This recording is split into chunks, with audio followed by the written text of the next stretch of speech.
मोक्षमार्गस्य नेतारं वित्तारं कर्मभूभृतां ज्ञातारं विश्वतत्त्वानां वन्दे तद्गुणलब्धये वन्दे तद्गुणलब्धये। आज मैं आपके साथ परमात्म प्रकाश ग्रंथ का स्वाध्याय करना चाहता हूँ। हमारे लाखों शास्त्र हैं, उनमें से अगर कोई मेरे से कहे कि आप टॉप 10 के नाम बताओ तो मैं एक नाम परमात्म प्रकाश का बताऊंगा। परमात्म प्रकाश एक बहुत ही महत्वपूर्ण, बहुत ही आध्यात्मिक, बहुत ही प्रामाणिक, बहुत ही सरल, सुबोध और अवश्य पढ़ने लायक ग्रंथ है। जैसे प्रत्येक जैन को अपने जीवन में एक बार सम्मेद शिखर की वंदना करना अनिवार्य है, ऐसे ही परमात्म प्रकाश पढ़ना बहुत अनिवार्य है। परमात्म प्रकाश ग्रंथ की रचना आज से लगभग 1400 साल पहले एक योगींदु देव नाम के बड़े आध्यात्मिक संत हुए हैं, बहुत बड़े ज्ञानी आचार्य, जिन्होंने एक ग्रंथ योग सार भी लिखा है, योग सार, और दूसरा ग्रंथ है परमात्म प्रकाश। और ये दोनों ग्रंथ अपभ्रंश भाषा में लिखे हैं। जैसे समय सार प्राकृत भाषा में लिखा है, ऐसे परमात्म प्रकाश अपभ्रंश भाषा में लिखा है। वो भी प्राकृत जैसी ही होती है, जन भाषा है, जनता की भाषा है। ऐसा एक सरल सुबोध ग्रंथ है परमात्म प्रकाश। मैंने इस ग्रंथ का ग्रीन पार्क मंदिर में 1 वर्ष तक लगातार रोज स्वाध्याय करता था। मैं तब शुरू से अंत तक पूरा इसका स्वाध्याय किया है। अभी पिछले दिनों मैंने इसके पहले अधिकार के 99 नंबर के दोहे का स्वाध्याय किया और मेरे को उसमें कई अच्छी बात भाषित हुई, तो मैंने सोचा आज आपको वो ही सुनाता हूँ। परमात्म प्रकाश का परिचय आपको सामान्य मिल गया। आप ज़रूर से ज़रूर ग्रंथ देखना, किताब यहाँ भी होगी, नहीं तो आजकल बहुत अच्छी सुविधा है, सब मोबाइल पर आ गया है, देखने वाले की ज़रूरत है। ई लाइब्रेरी पर सब मिलता है। आपके पास में बढ़िया सी टैब हो तो आप आराम से उसको किताब की तरह पढ़ सकते हैं, कोई दिक्कत नहीं है। इन चीज़ों का लाभ उठाना सीखो। तो इसलिए उससे देख करके इस ग्रंथ को ज़रूर से ज़रूर पढ़ो। इसका ओरिजिनल नाम परमपयासु है, ये अपभ्रंश भाषा में है ना, इसलिए जैसे योग सार है तो उसका ओरिजिनल नाम है जोग सार। अपभ्रंश भाषा में य का जय हो जाता है, शुरू में कोई य आए, प्राकृत में भी होता है। जैसे यमुना नदी, तो यमुना को क्या बोलेंगे? जमुना बोलेंगे। यमराज को जमराज बोलेंगे, यति को जति बोले।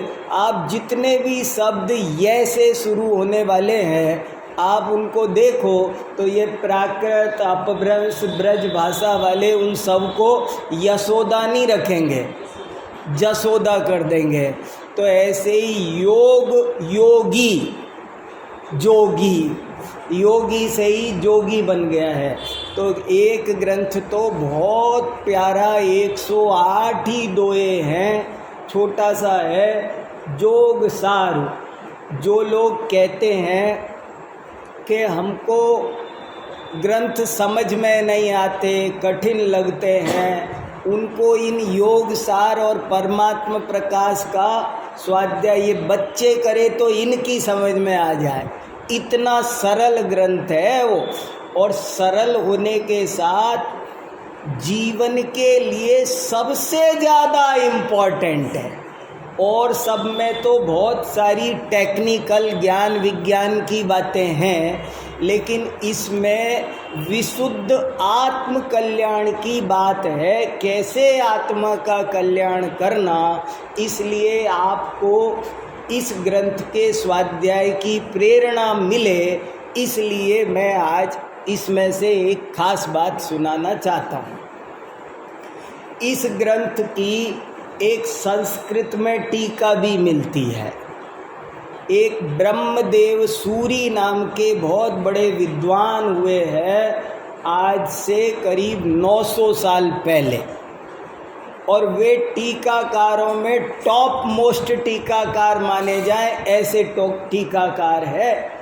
उनकी टीका लिखने की शैली और उनके बारे में ही बात करूं तो मैं अभी 1 घंटा उस विषय में चला जाए, लेकिन मैं ये बताना चाहता हूँ कि उसकी एक बहुत सुंदर टीका भी है, उसका भी हिंदी अनुवाद है, और ये ग्रंथ बहुत पहले से हमारे यहाँ प्रसिद्ध रहा है। सब हमारे पूर्वजों ने पढ़ा है, सब ग्रंथों में इसके कोटेशन मिलते हैं, और न केवल सब ग्रंथों में कोटेशन मिलते हैं, परमात्मा प्रकाश और योग सार को तो ये जो हिंदी के संत है ना, कबीर दास, रहीम दास, दादू, रैदास, इनने भी पढ़ा है। ये इतना जनरल पब्लिक का ये लोक काव्य बन गया, पब्लिक के बीच रहा, और इस पे कोई जैन की सील नहीं लगी। हर आदमी ने इसको पढ़ा, और इसमें जो शुद्ध तत्व ज्ञान की बात है वो इसमें से लेने लायक, समझने लायक है।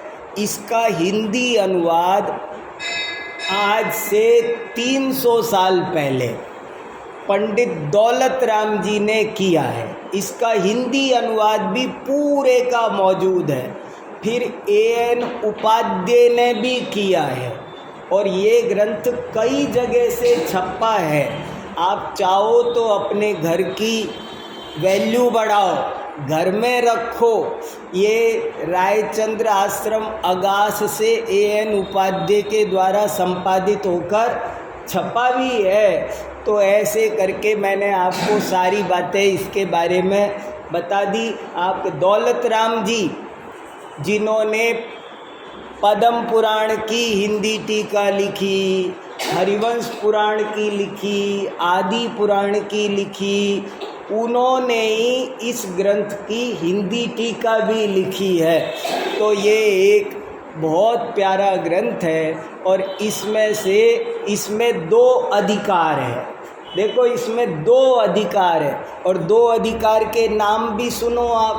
पहले अधिकार का नाम है आत्माधिकार, और दूसरे अधिकार का नाम है मोक्षाधिकार।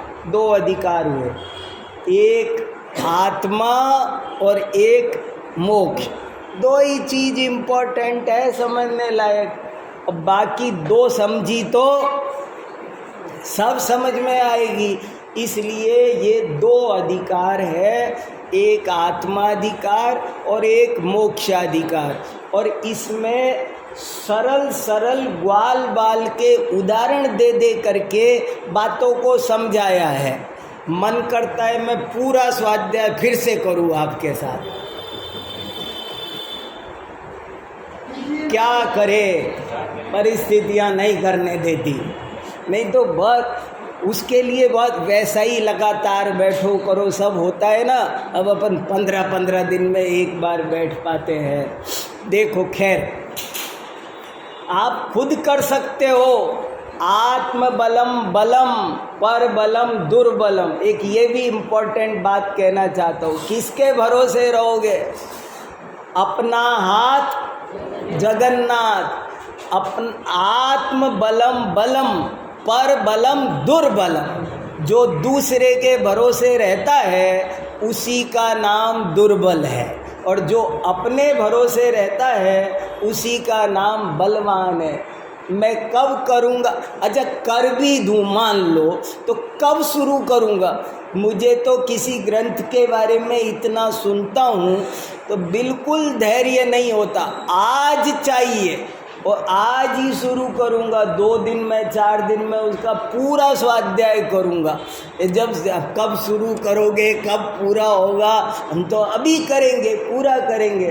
तो आप भी खुद समझदार हैं, इस ग्रंथ को ले सकते हैं और खूब अच्छे से पूरा स्वाध्याय कर सकते हैं। देखो, एक दृष्टांत बता रहा था, इसमें बड़े बड़े ग्वाल बालके से उदाहरण हैं। जैसे मोक्ष क्या होता है, मोक्ष क्या होता है? तो वो लिखते हैं मोक्ष, मोक्ष माने स्वतंत्रता, मोक्ष माने आज़ादी। और ये किसको प्यारी नहीं है? इन्होंने कहा, ऐसे उदाहरण दिए, इनका उदाहरण सुनाता हूँ कि आप गाय के बछड़े को जरा रस्सी खोल कर देखो। गाय बंधी है, बछड़ा बंधा है। अब बछड़े को आप जरा बोले रस्सी खोल के देखो, आपको मोक्ष पता चल जाएगा क्या होता है। बोले कैसे? छल्लांगे कुलाचे मारता हुआ दौड़ करके भागता है, बस इसी का नाम मोक्ष है। दुनिया में ऐसा कोई जीव नहीं है जिसको मोक्ष प्यारा नहीं है। बोले एक तोता है, उसको आप सोने के पिंजरे में रखो, अनार का दाना खिलाओ, 1 मिनट भी भूखा प्यासा मत रहने दो, बड़े आदर प्यार से मिट्टू मिट्टू बोलते रहो, साल भर सेवा करो, और 1 मिनट के लिए पिंजरा खुला छोड़ दो। कहाँ जाएगा? फिर मिलने वाला नहीं है। इसलिए मोक्ष सबको प्यारा है। एक भजन भी बहुत अच्छा लगता है मुझे ये तोते का।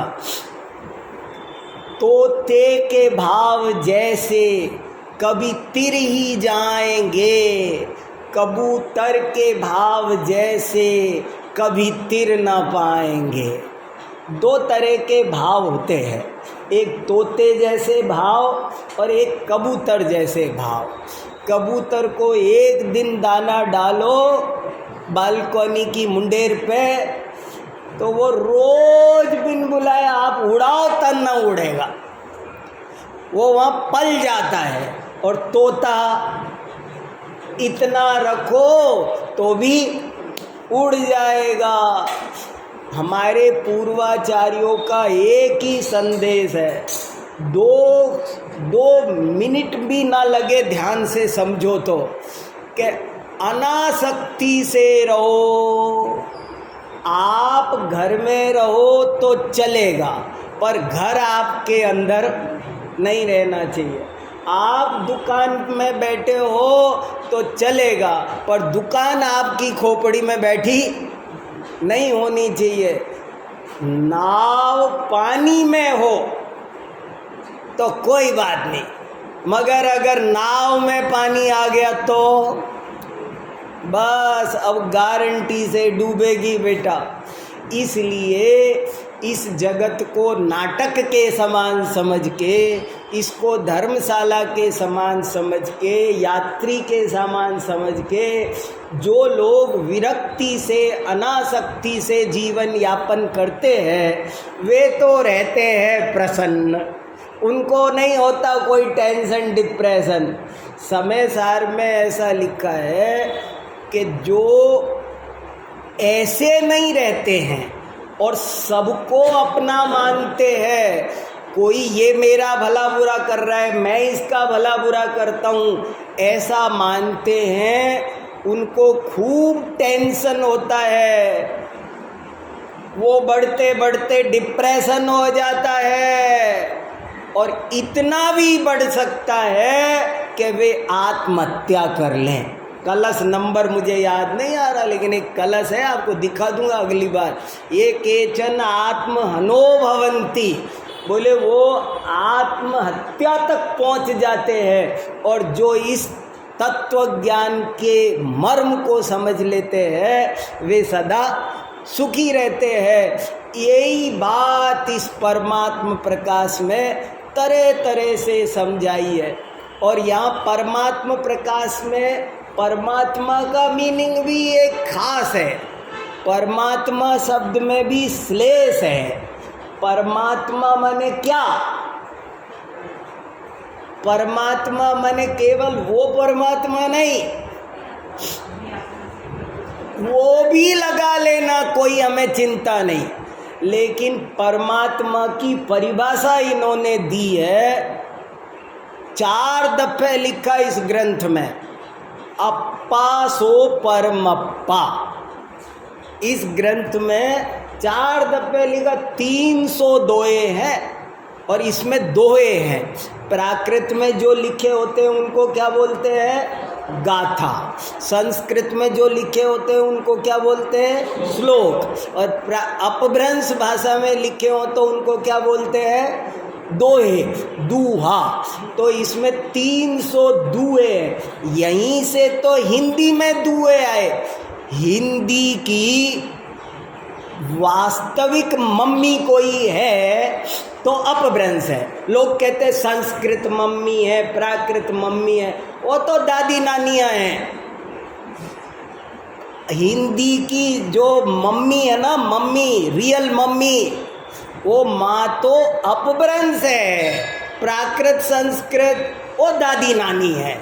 प्राकृत संस्कृत से अपभ्रंश निकली और अपभ्रंश से सीधी भाषा कोई निकल के आई है। अभी आप पढ़ोगे, सुनोगे तो सब आपको पता चलेगा। क्या हुआ, आया नहीं कागज?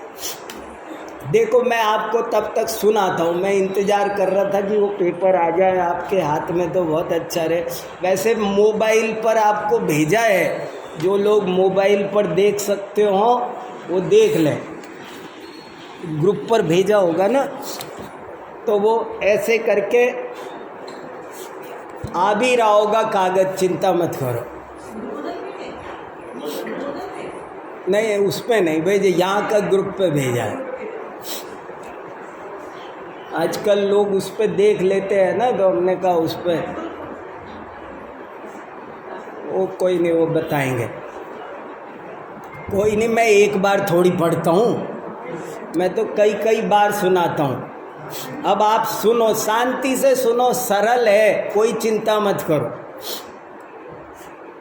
जो ये अपे जानिए जग जानियऊ हवे, अपा के रही भावड़ई बिंबिउ जेण बसे। ये दोहा है, ये अपभ्रंश भाषा है। देखो क्या अर्थ है इसका। हे योगी, अर्थ सुनो पहले इसका। हे योगी, आत्मा को जानो। आत्मा को जान लोगे तो समझ लो सारा जग जान लिया। क्यों कि ऐसी ही कोई अद्भुत कला है कि जो आत्मा को जान लेता है तो आत्मा को जानने वाले उस शुद्ध भाव में सारा जगत सहज प्रतिबिंबित हो जाता है, उसी में प्रतिबिंबित हो जाता है। आपको सबको देखने नहीं जाना है, सब उसमें प्रतिबिंबित हो जाता है। एक छोटी सी कहानी आती है। एक राजा ने चित्र प्रतियोगिता रखी कि कौन बढ़िया चित्र बनाता है। तो 2 चित्रकार सेलेक्ट हुए कि ये 2 बढ़िया बनाते हैं। अब उन 2 से भी कहा कि इन 2 में से कौन बढ़िया बनाता है, ये एक पास करना है। गोल्ड मेडल किसको देना इन 2 में से? तो उन दो से कहा तुम दोनों के बीच कंपटीशन होगा अब, और ये हॉल है और ये दीवार तेरी, ये दीवार तेरी, और जिसको जो जो चाहिए पेंट ब्रश सब ले लो हमसे, लेकिन बढ़िया से बढ़िया पेंटिंग बनाओ। 6 महीने का टाइम है, और बीच में एक पर्दा लगा दिया ताकि कोई किसी की नकल, बीच में दीवार लगा दी, कोई किसी की पार्टीशन डाल दिया, तू इसकी नकल नहीं करेगा तो कोई मिलेगा नहीं, तुम दोनों 6 महीने तक एक दूसरे से बात नहीं करोगे, देखोगे नहीं, तुम्हारे सब खाने पीने वॉशरूम जाने की व्यवस्था सब यहीं है, यहीं 6 महीने बंद रहो, बस पेंटिंग बनाना है 6 महीने लगातार। तो एक चित्रकार तो बढ़िया से बढ़िया पेंटिंग बनाता रहा, खूब कोशिश करता रहा, और दूसरा चित्रकार ने पेंट ब्रश छुए ही नहीं, केवल दीवार को ही घिसता रहा। 1 महीना, 2 महीना, 5 महीना, 6 महीना हो गए, उसने दीवार को ही घिस घिस के चमका दिया, दीवार दर्पण बन गई। इतना रगड़ा कि दीवार दर्पण बन गई।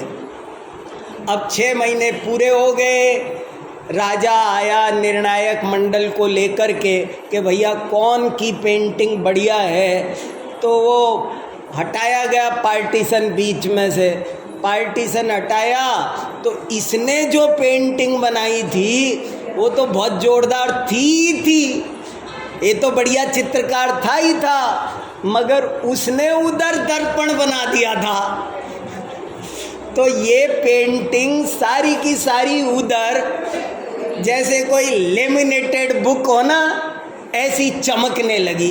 तो वो चमकने लगी तो उसको प्राइज मिल गया। तो बोले देखो ये आत्मज्ञान, देखो दुनिया का ज्ञान करना एक कला है। दुनिया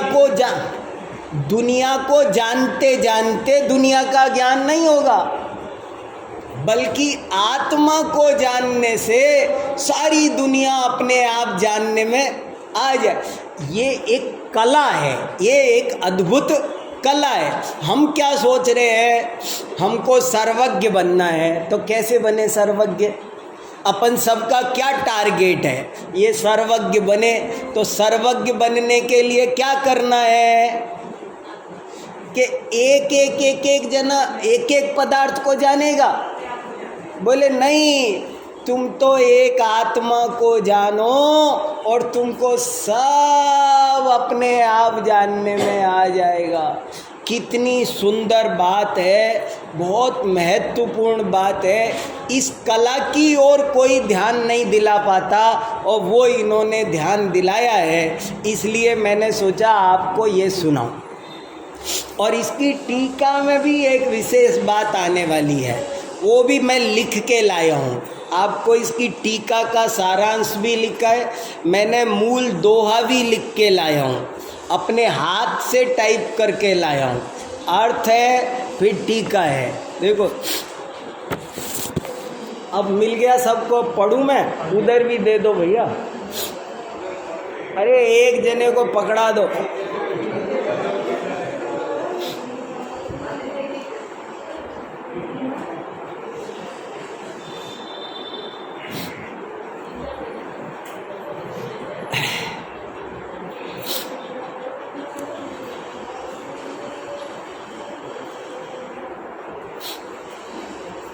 जो पे जानिए जग जानियऊ हवे, अपह के रही भावड़ई बिंबिऊ जेण बसे।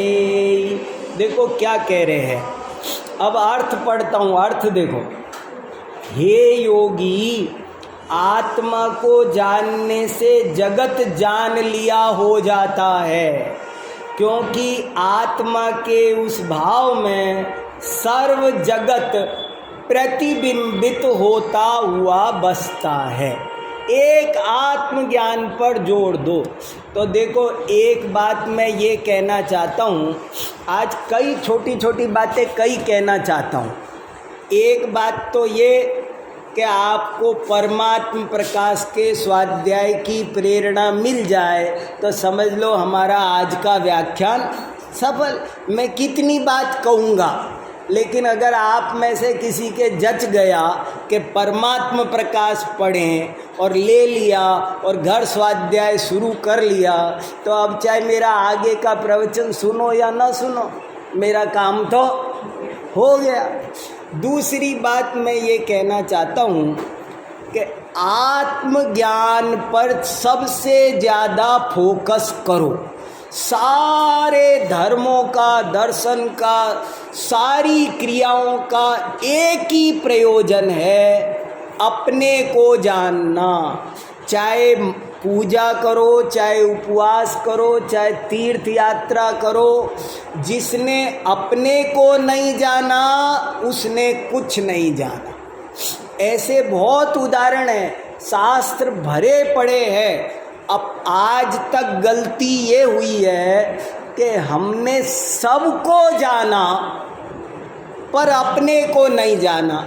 कितने उदाहरण हैं, जैसे वो है ना, 10 बच्चे घूमने गए, 10 बच्चे घूमने गए, रास्ते में एक नदी पड़ी, नदी पार करके वो बच्चे कहने लगे, अरे यार सब आ गए कि नहीं, गिन तो लो। तो बोले हाँ हाँ गिन लेते हैं। तो गिनने लगे सब, तो गिने तो 9 निकले। बोले दूसरा कहने लगा तेने गलत गिनती की है, मैं गिनता हूँ। सबने गिन लिया मगर 9 निकले। तो सब के सब रोने बैठ गए, हाय हमारा एक साथी नदी में बह गया, रोने लग गए। इतने में कोई एक बुजुर्ग आदमी वहाँ से निकले, बच्चों क्यों रोते हो सब के सब? अंकल हम 10 लोग घूमने आए थे और हमारा एक साथी नदी में बह गया, हम 9 रह गए, अब उसके मम्मी पापा को क्या जवाब देंगे? तो बोले कौन रह गया? उन्होंने आँखों ही आँखों में गिन लिया कि ये हैं तो 10 के 10 पूरे हैं। तो बोले बेटा तुम तो 10 ही हो। 10 आए थे? हाँ 10 आए थे। तो कितने? 10 तो नहीं अंकल, हम सब ने गिन गिन के देखा है। अच्छा कैसे गिना जरा मुझे बताओ। तो एक जना खड़ा हुआ, 1 2 3 4 5 6 7 8 9, देख लो अंकल 9 है। दूसरे ने भी ऐसे ही, सब ने गिना मगर सब ने एक गलती करी कि अपने को नहीं गिना। I is always capital.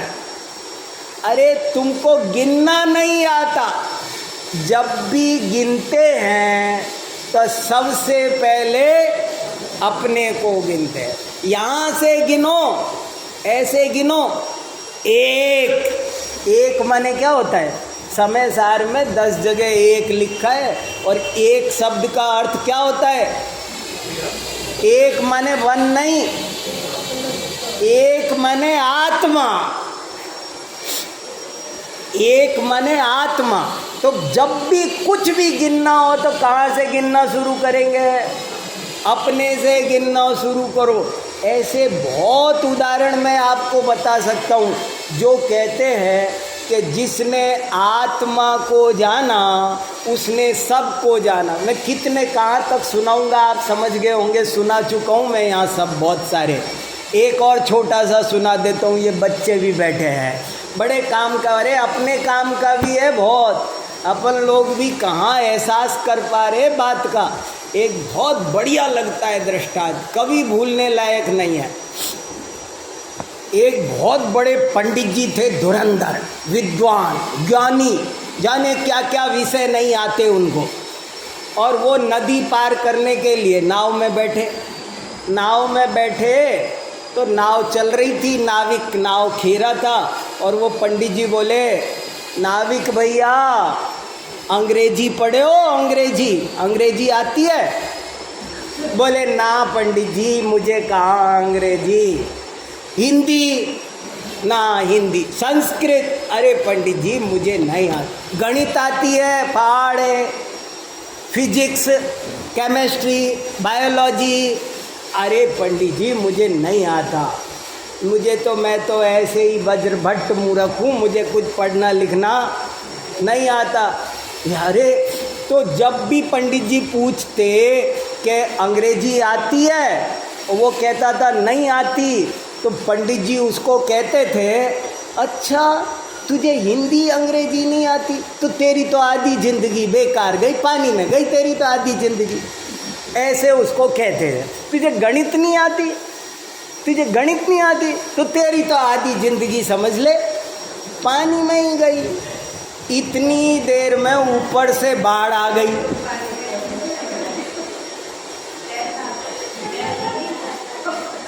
इतनी देर में ऊपर से बाढ़ आ गई। तो बाढ़ आ गई तो वो नाविक बोला पंडित जी तैरना आता है? तो बोले वो मेरे को फिजिक्स आती है, केमिस्ट्री आती है, मेडिकल साइंस आती है, साइकोलॉजी आती है, संस्कृत, प्राकृत, हिंदी, जर्मनी, फ्रेंच। अरे पंडित जी जल्दी बोलो तैरना आता है कि नहीं आता? बोले भैया एक वो नहीं आता बस। तो बोले पंडित जी सुनो, आज आपकी सारी जिंदगी पानी में गई, अब आज बचने वाले मैं तो तैर के निकल जाऊंगा। अब इस बाढ़ से बचने का और कोई उपाय नहीं है। सच बता रहा हूँ, मैं बहुत सीरियसली ये बात कहना चाहता हूँ कि हमसे बहुत बड़ी गलती हो रही है। दिन पर दिन बीतते जा रहे हैं। या तो हम धर्म के क्षेत्र में नहीं आते हैं, और धर्म के क्षेत्र में आ भी जाते हैं तो अपने को जानने पर हमारा फोकस, हम शिखर जी जाएंगे, हम गिरनार जी जाएंगे, हम माला गिन लेंगे, हम पूजा कर लेंगे, हम लड्डू का वजन गिन लेंगे, कितने किलो का लड्डू चढ़ाया, कितने थे, कितनी बोली कितने की, ये सब चीज़ें गिन लेंगे। कहाँ हमारा उपवास कितने किए, मगर आत्मज्ञान पर हमारा ध्यान नहीं जाता। लेकिन जमाने में उसने बड़ी बात कर ली, खुद अपने से जिसने मुलाकात कर ली। ये अपने से मुलाकात होना बहुत बड़ी बात है ना, है? हाँ ये बड़ी बात है, बहुत बड़ी बात है। जंगल जंगल ढूंढ रहा है मृग अपनी कस्तूरी को, जंगल जंगल ढूंढ रहा है मृग अपनी कस्तूरी को, कितना मुश्किल है तय कर पाना खुद से खुद की दूरी को। अपने से अपनी दूरी कोई बात है? मेरे हाथ में मुट्ठी में सोना रखा है, मेरी नाक पे चश्मा चढ़ा है और मैं चश्मा ढूंढता, चश्मा चश्मा चश्मा चश्मा कब मिलेगा बताओ आप। तो ये बहुत बड़ी बात है कि हम पूजा करें, खूब करो, सब करो, पूजा करो, उपवास करो, यात्रा करो, माला करो, लेकिन सबका पर्पज क्या? अपने को जानना। जिसने अपने को जाना उसने सब जान लिया। ये बहुत बड़ी भूल है कि हम बार बार झांकते रहते हैं और एक बार अपनी तरफ नज़र करते नहीं है। ऐसे बहुत उदाहरण हैं। एक ठग था, लुटेरा, तो एक सेठ जी के पास हीरा था और सेठ जी ट्रेन में बैठे थे और उस लुटेरे ने देख लिया कि इनके पास ये बेशकीमती हीरा है और मुझे लेना है, और वो दुनिया का टॉप लुटेरा था, उसकी नज़र पड़ने के बाद कोई चीज़ बच सकती नहीं थी। सेठ जी ने भी देख लिया कि इसने मेरा हीरा देख लिया है। अब क्या करते सेठ जी? कहाँ छुपाते? ये मानेगा नहीं, कितना भी करो।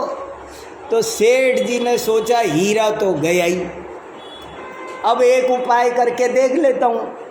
तो सेठ जी ने उस हीरे को उसी की जेब में डाल दिया और डाल के निश्चिंत बैठ गए कि अब जो कुछ है सो है। सेठ जी एक बार उठ के वॉशरूम गए तो उस लुटेरे ने और आराम से उनका सारा सामान तलाश कर लिया, पूरा बैग वैग एक एक जेब, ये मिला नहीं वो हीरा, कहीं भी नहीं मिला। बहुत कोशिश कर ली, आखिर सेठ जी के उतरने का स्टेशन आ गया। जब सेठ जी उतरे तो वो ठग बोला, लुटेरा बोले, सेठ जी एक बात बता दो, आपके पास एक हीरा है ना? बोले हाँ। तो बोले मुझे अब वो हीरा नहीं चाहिए, मुझे ये लग रहा है आज मैं फेल कैसे हो गया। आपने ऐसी कौन सी जगह छुपाई है जो मेरी पहुंच से बाहर है? कोई कहीं भी छुपाए मैं उसको सब जगह ढूंढ लेता हूँ। आज ज़िंदगी में पहली बार फेल हो रहा हूँ और अब मुझे हीरा नहीं चाहिए, मुझे तो वो जगह जानना है, समझ लूँगा मिल गया हीरा। तुम सिर्फ इतना बता दो कि तुमने छुपाया कहाँ है। तो सेठ जी बोले मेरे पास आओ, और पास आओ, और पास आओ। बोले और उसकी जेब में से निकाल के दे, ये रहा। अरे आपने मेरी पॉकेट में डाल दिया। तो बोले देखो ये होता है, आदमी सब जगह ढूंढता है पर अपने में नहीं ढूंढता। हमसे ये बहुत बड़ी भूल हो रही है। अपने पास था हीरा उसके पास में, मगर नहीं ढूंढ पाया। एक और बहुत अच्छा दृष्टांत आता है, इन वैदिकों के यहाँ कहानी आती है एक, कि एक बार भगवान ने, काल्पनिक कहानी है, रियल मत समझना। तो एक बार भगवान ने अपने सारे देवी देवता मंत्रियों की मीटिंग की और कहा कि ये पब्लिक है ना, मुझे बहुत परेशान करती है, कहीं शांति से मुझे बैठने नहीं देती। जहाँ मंदिर हो, मस्जिद हो, अरे मैं अमरनाथ की गुफा में जा बैठूँ ना तो वहाँ भी डिस्टर्ब करने आ जाते हैं, वहाँ भी डिस्टर्ब करने आ जाते हैं, मानते ही नहीं है, कहीं भी पहुँच जाते हैं, शिखर जी की कूट पर भी पहुँच जाते हैं, कोई जगह नहीं छोड़ी इन्होंने, मुझे आराम से बैठना है, कोई डिस्टर्ब ना करे। ऐसी जगह ढूंढ के आओ दुनिया में जहाँ मेरे को कोई डिस्टर्ब ना करे। ने ढूंढा ये जगह वो जगह, भगवान बोले मैं सब जगह जा जा के देख लिया। फिर एक बूढ़े मंत्री बोले महाराज मैं बताऊं तरीका। बोले आप इसके हृदय में जाके बैठ जाओ, ये सब जगह ढूंढेगा पर अपने अंदर नहीं ढूंढेगा। फिर उस कहानी में लिखा है कि उस दिन से भगवान इस मनुष्य के हृदय में विराजमान हो गए और ये आदमी सब जगह ढूंढता फिरता है, अपने अंदर नहीं ढूंढता। मोको कहा ढूंढे बंदे, मैं तो तेरे पास में, ना मैं मंदिर ना मैं मस्जिद ना काबे कैलाश। 100 समस्याओं का समाधान यहाँ धरा है।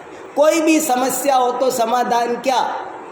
तो इसलिए आत्मज्ञान करो, अपने को देखो, अपने को पहचानो, यही सर्व उपदेश का सार है। अब देखो, अब पढ़ो इसको। जो ये अपे जानिए जग जानियऊ हवे, अपह के रही भावड़ई बिंबी उजेण बसे। अर्थ पढ़ता हूँ। हे योगी, आत्मा को जानने से जगत जान लिया हो जाता है, क्योंकि आत्मा के उस भाव में सर्व जगत प्रतिबिंबित होता हुआ बसता है। अब टीका सुनाता हूँ। अभी तो इसमें बहुत बात कर सकते हैं, लेकिन टीका भी पढ़ते हैं।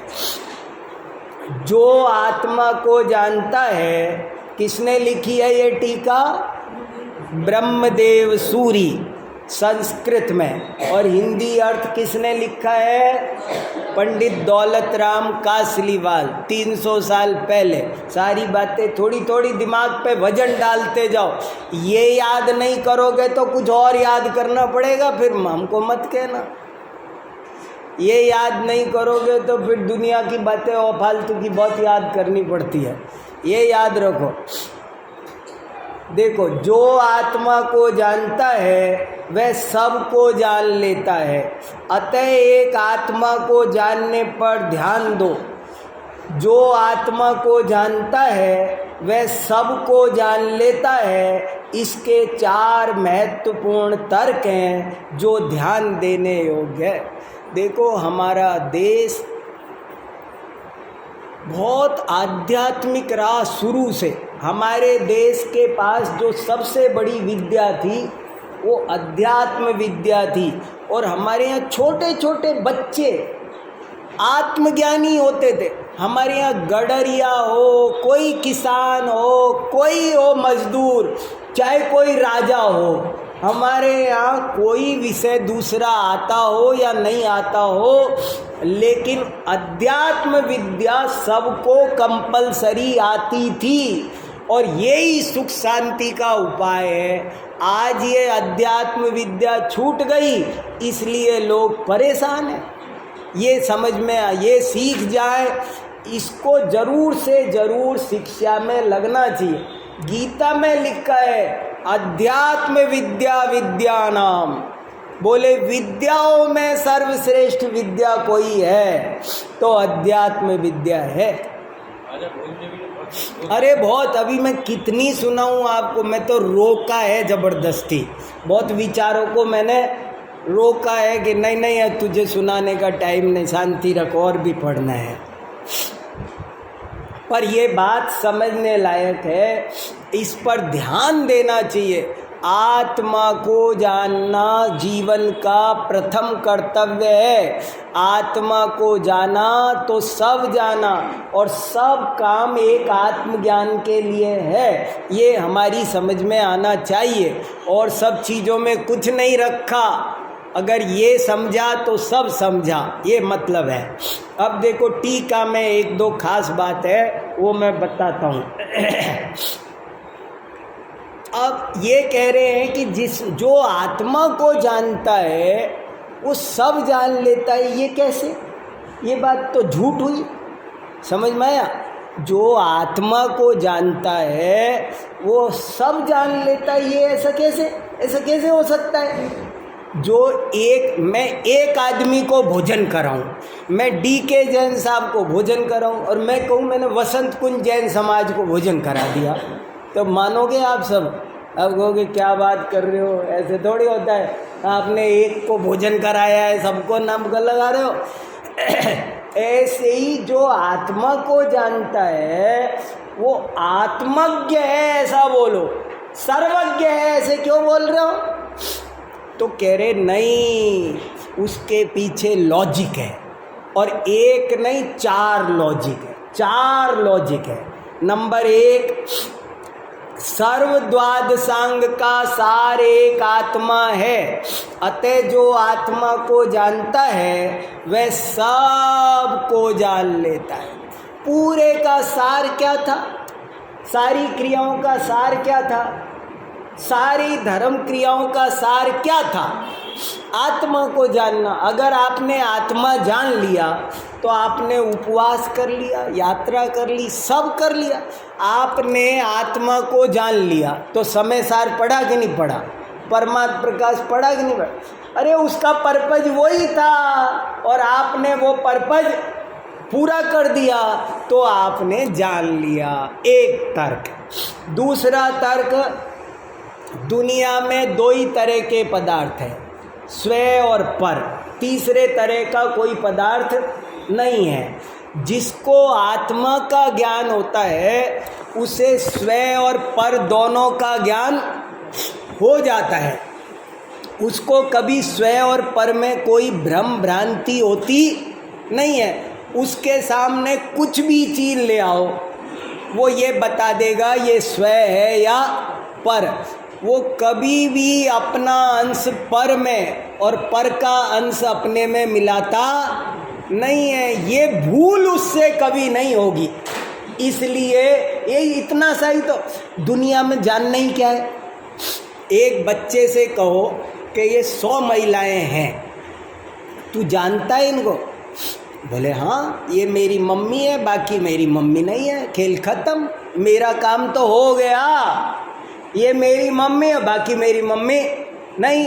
ऐसे ही यहाँ है कि अपनी मम्मी पहचान लो, अपनी आत्मा, वही माँ, इसमें भी माँ ही है। अपनी आत्मा को पहचानो। देखो तीसरा तर्क, आत्मा को जानने पर व्याप्ति ज्ञान हो जाता है और उससे सर्वलोकालोक जानने में आ जाता है। अतः यह सत्य है कि जो आत्मा को जानता है वह सबको जान लेता है। इसमें एक कठिन शब्द है, वो है व्याप्ति ज्ञान। ये व्याप्ति ज्ञान क्या होता है, इसके लिए आपको हमारी न्याय की कक्षाएं याद करनी पड़ेगी। अपन ने यहाँ 8-10 दिन बेसमेंट में न्याय मंदिर पढ़ा है, और अभी ये नई किताब एक और छप के आई है, जैन न्याय प्रदीपिका, DK जैन साहब ने पिछली बार आपको सूचना दी थी, इसमें भी है। अब ये चर्चा करने के लिए हमको स्वतंत्र एक व्याख्यान करना होगा। व्याप्ति ज्ञान क्या होता है और उससे कैसे जीव सर्वज्ञ बन जाता है, इसको समझने के लिए हमें थोड़ा शांति से अपन चर्चा विस्तार से बाद में करेंगे। शॉर्ट में बताता हूँ, जो अव्वल उस्ताद होंगे वो समझ जाएंगे। व्याप्ति ज्ञान क्या होता है समझना जरा। कल के विस्तृत व्याख्यान की इंतजार मत करना, पकड़ना इतने में। व्याप्ति ज्ञान किसे कहते हैं? व्याप्ति ज्ञान का मतलब है, जैसे आप चावल सीज गए कि नहीं देखते हो ना, एक चावल देखते हो, सब देखते हो। एक देखते हैं और बोलते क्या हो, सब सीज गए, सब देखे। अरे एक देख लिया। व्याप्ति ज्ञान का मतलब ये है कि वो चीज़ों का लक्षण पहचान लेता है। वो ये जान जाता है कि जहाँ जहाँ चेतना है वहाँ वहाँ जीव है, जहाँ जहाँ स्पर्श रस गंध वर्ण है वहाँ वहाँ पुद्गल है, जहाँ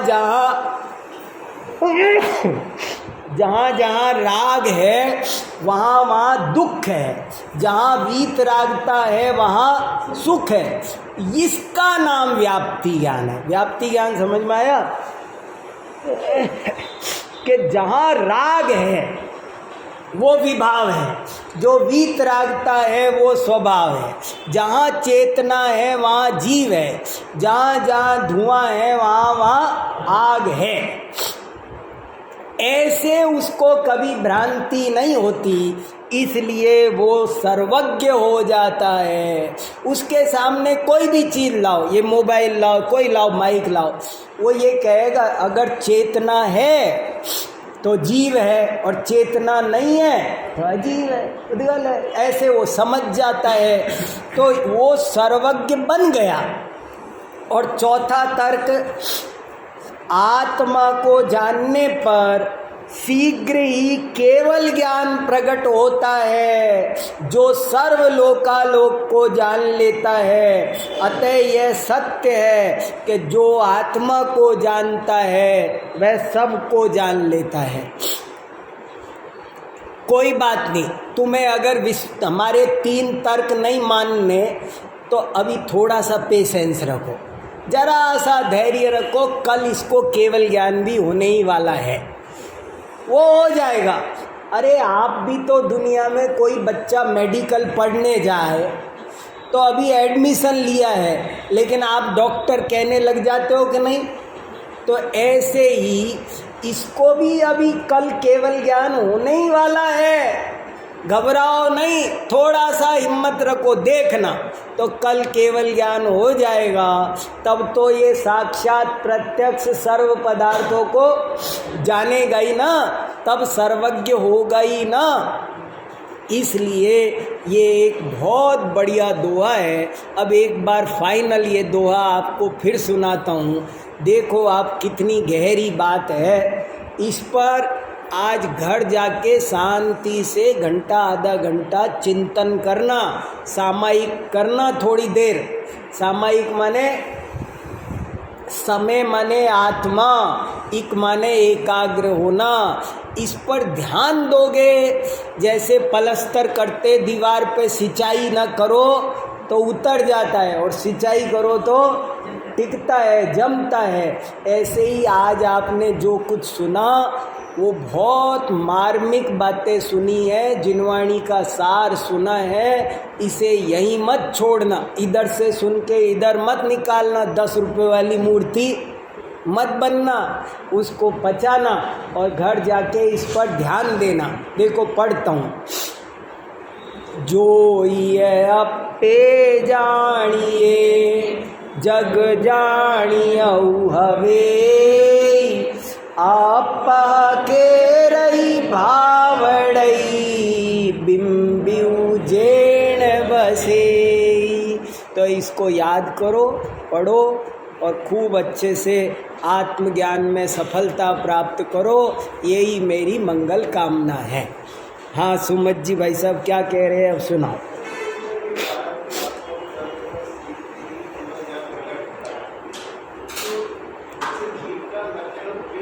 हाँ हाँ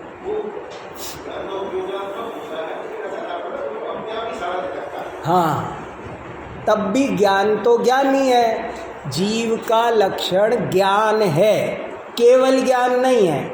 अगर जीव का लक्षण केवल ज्ञान हो तो जो अल्प ज्ञानी छद्मस्त ज्ञानी हैं वे जीव सिद्ध नहीं होंगे।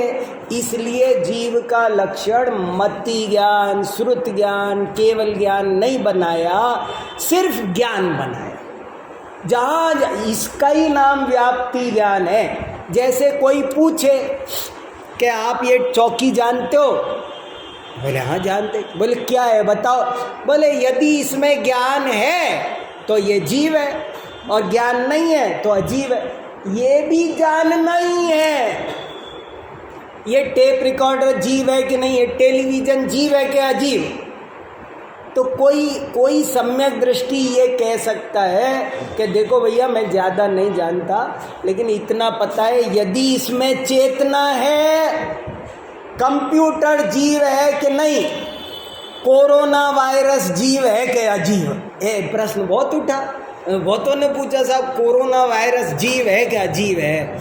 मैंने कहा भैया कॉन्शियसनेस है, अगर उसमें उपयोग चेतना है तो वो जीव है, और चेतना नहीं है तो वो अजीव है। हम क्या करें, हम इतना जानते हैं और ये भी वही है जानना, इसका नाम है व्याप्ति ज्ञान। चलो बहुत अच्छा, करो जिनवाणी स्तुति।